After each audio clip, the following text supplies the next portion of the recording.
Mike Hagon at the Hagon Jones Homestead, checking in early February 2023. Excited to report that I had another successful batch of cuttings from my elderberry bush that was here on the property when we bought the place. So this is year 2. So far, these are the winners. They have been the most successful and the easiest and the quickest. I did take a look at my boxes for the currants and other cuttings that I did this year up at the house, and I'll do videos for all of those. I do see roots, but definitely they are the most prominent in the elderberry cuttings. So these were December 21st, I took them down. I think I saw roots, you know, about a month later. So I saw a single root about the 21st of January. It's now February 10th, and I'll bring it up here. It's kind of gone humid because of the temperature change, but you got root right there. There's more, I know there is. Yep, so on this side you can see root there, root there, root there, all through. So I'm going to do a mock-up of how I did this and then how I transplant them. So stick around, check out the video. All right, so I'm out here. I've got everything I need to kind of show you an example of how I did this. Here is the end result. Looking pretty good. We got lots of greenery.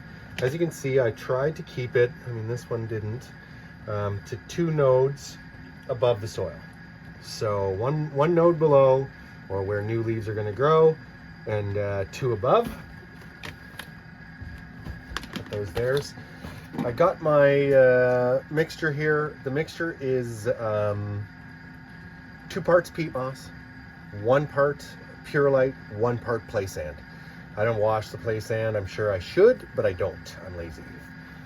I'm just going to do this because it's an example. I picked my elderberry pretty clean this year as well as last year. So I'm just going to do an example in a clear water jug. So, you know, I'll put, you know, this is nice and damp. I've watered this, so it's nice and watered. This is even more soil than I would do in the tray, you can see. So about there for soil, or mixture, sorry, Perlite, sand, and peat moss. So now I've got my cuttings. So like I said, I really worked my trees this fall for these cuttings and last year, so I'm pretty slim picking. I'm going to use a larger one than I would suggest. They seem to have worked this year in here, but usually I would kind of go for a number 2 pencil. I didn't have one in the shop in the example, but these Bic pens are about the same size. So you can see this is a bit thin and these are a bit small, but they will work. As you can see, I have some very, very thick ones in here that did work. So this should have no issue. So as I said, these are your nodes. 2, 3, okay? So I cut on a bias down here. I will take, I had it, I swear it's here. There it is. I'll take a razor blade, okay? I'm gonna do it this way. I will cut off the nodes that are going under the soil, and then I'll do a nice strip, just taking off the bark. Right down, and then I'll probably do one over here. You know, just kind of get it a little bit roughed up. You can also just rough it up like that with a pair of, you know, even just your snips, right? Just to get it rough up and expose some of that under color there. Okay, I'll then put it in a little bit of water. I'm sure, you know, there's a science about, you know, what rooting powder, rooting hormone you use.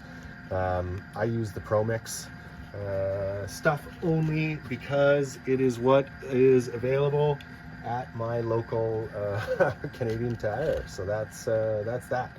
So I'll take something along these lines. You know what, let's do this one quick too. So this one's kind of beat up. You know, I'd go here, here, cut this off on a bias. You know, that'll go below the soil. Actually, maybe a bit up here. And then I'll go here and here. Okay, into the water. Actually, I lie. Clean it up a bit. and then into the water. So I'll take this folded piece of cardboard. I like this because it kind of keeps it tight in one spot and not all over the place. And I don't like to actually put the plant into the container, just in case. So I'll go like that. Let's do the giant one as the example. Get it, so it's not too wet. Touch the bottom there, and then just kind of roll it around. That's even overdoing it, but that's okay. The more the merrier. So there's that. And here is our container. And like I said, just I should probably push it up here. Right, just jam it right in as far as you can. I don't want to go all the way to the bottom of the container, but pretty close is okay. And then I will pack around the plant. So again, this one's giant. I wouldn't suggest something that tall, but let's do this guy here. So again, I haven't scraped it off. I will scrape this off.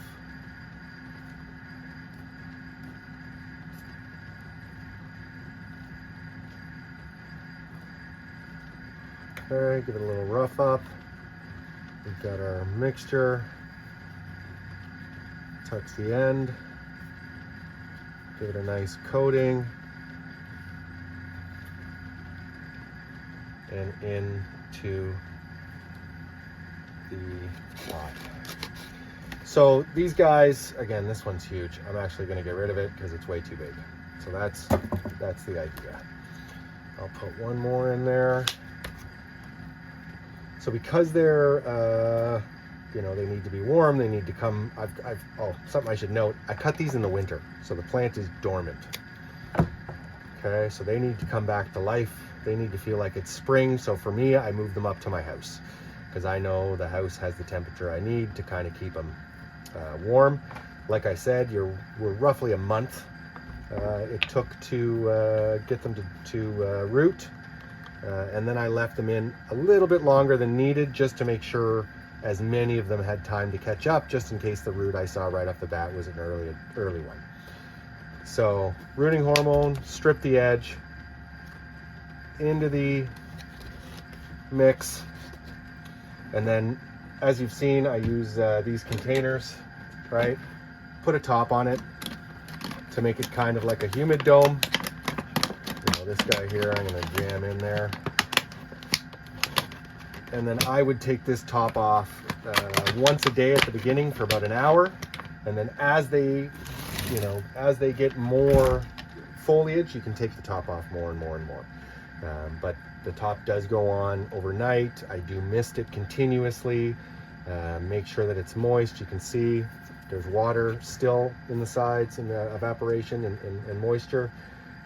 So I do keep them very moist. If you leave the lid on 24 hours a day and you do not take it off, you're gonna have a strong chance of mold and something to kill the plant. So make sure that you're down there or you take a look at them every day, take the lid off, let them breathe, put the lid back on. At the beginning, take the lid off for an hour.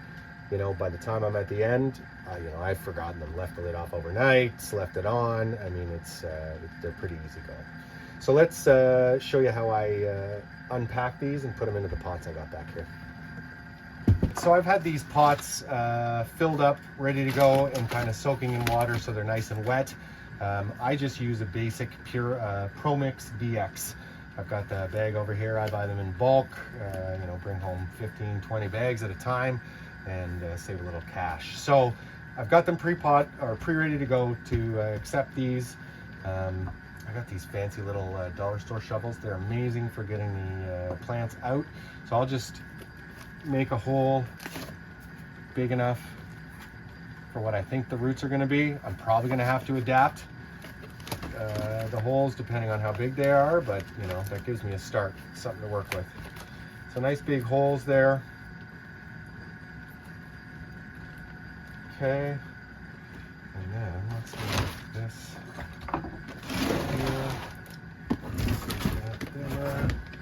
So I'm going to try to pull this guy out. So I'll loosen up the soil a bit. around the first ones I want to pull out. Just gently try to get it to let go without wrecking the roots. There we go. That's the first one. As you can see, nice root selection there. So I'll just go in like this.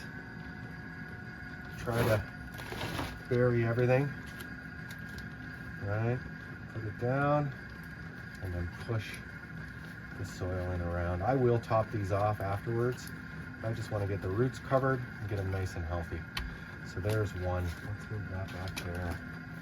All right, so I'm going to just pick this out again. So gently try to get underneath it, get it up. There we go. So that's 2 for 2. We have roots. So as you can see, 1 node, 2 node, and you wouldn't be able to see it, but there is one below. Nice roots coming off here, nice and healthy, big roots. So I'm real happy with that.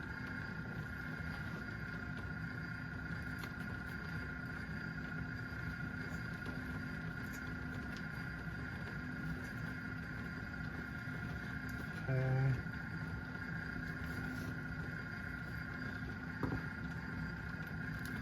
3 for 3. Beautiful.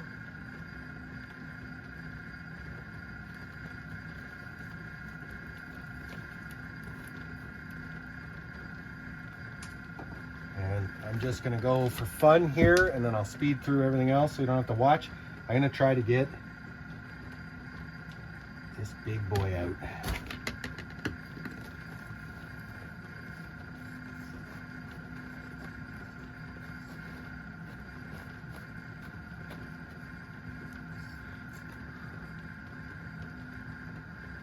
Oh yeah, so even the big one's way bigger than the number 2 pencil. Way bigger with the elderberries work, no problem at all. See the size difference? Yeah, that's amazing.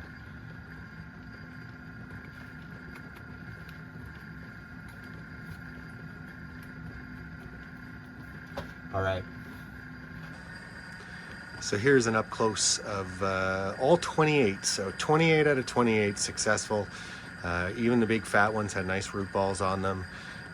Last year I did 35 cuttings and got 30, I believe. So you can see they're all nice, watered in. I added, topped up the soil for anywhere that it sunk down, and they're all looking great. I will take these out of my greenhouse and bring them back up to the house, put them on the plant racks up there.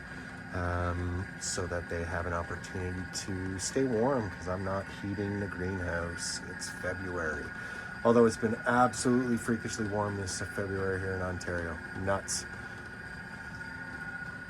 All right, so that is how I do my elderberry cuttings. Again, I'll just recap it all quick. My rooting mixture is 2 parts peat moss, 1 part Perlite, 1 part sand, play sand. I don't wash it. Get it nice and moist. I put about 5-6 inches in the bottom of these Sterilite 27 quart, 26 liter containers. I take my cuttings, I leave 2 nodes above, 1 node below, scrape the bottom, put it in water, put on the rooting hormone into the container. This year was about a month and a half. My basement, where I kept them under lights, sits in the wintertime anywhere between 11 and 16 Celsius, so fairly cold, and it still worked. I did not use a heating mat. Brought them out here. I used just a basic BX Pro Mix mix. I will not fertilize for probably 2 weeks. Now, it is February. I am keeping them inside. I don't want them to grow like crazy. Just slow and steady and develop that root. I will move these out of my greenhouse and take them back up to the house. My greenhouse is not heated. I do not want to heat it. It's way too early in the winter to spend that kind of money heating the greenhouse. Elderberries, the easiest. Why I love them. I did these last year here on the farm, just for fun, and I added them into my vegetable sales. I do a little bit of vegetable sales and other stuff here in the spring. All in, if you have to buy the pots and the soil, I'd say your physical cash cost is about $2. I'd say max, all in for all the plants, you're probably about 4 hours of labor. I sold these You know, an hour at the beginning to do all the cuttings, an hour at the end, like I just did to pot them all, and then about 2 hours worth of up and down, you know, making sure that they're wet, spraying them down, taking the lid off, putting it back on. So, you know, about 4 hours all in. I put these up for sale last year at 15 bucks a pot, and I sold out in 24 hours. So I was pretty stoked. I get lucky. Sometimes people donate pots, so the pots cost me nothing. I used maybe a quarter of a bag of Perlite to fill, ProMix to fill 28 pots. So this year, I think I said it, I can't remember, but I'm going to say it again. This year, 28 cuttings, 28 successes. We're really happy with that. Last year, I did 35 cuttings and got 30, and I was really ecstatic with that. And as I've said, you know, the number 2 pencil seems to be that perfect diameter for cuttings with the elderberry, because they seem to be a little bit easier and a little more forgiving. I was able to do ones much thicker than the number 2 pencil or the big pen. So yeah, fantastic. Thank you so much for coming and checking out the 2023 elderberry cutting update vid. Not even update, just how it worked out this year. Don't forget to like and subscribe to Hagon Jones Homestead channel. Really appreciate the support. If you got any questions, reach out. I try my best to get back as quick as possible. Well, happy February 10th, everybody. It's 7 degrees outside and the snow's melting off the greenhouse. So it's kind of wild year this year, but hope everybody's getting ready for spring, and I'll be back with some other videos. I did gooseberries and all that kind of fun stuff. So there'll be more videos coming out shortly.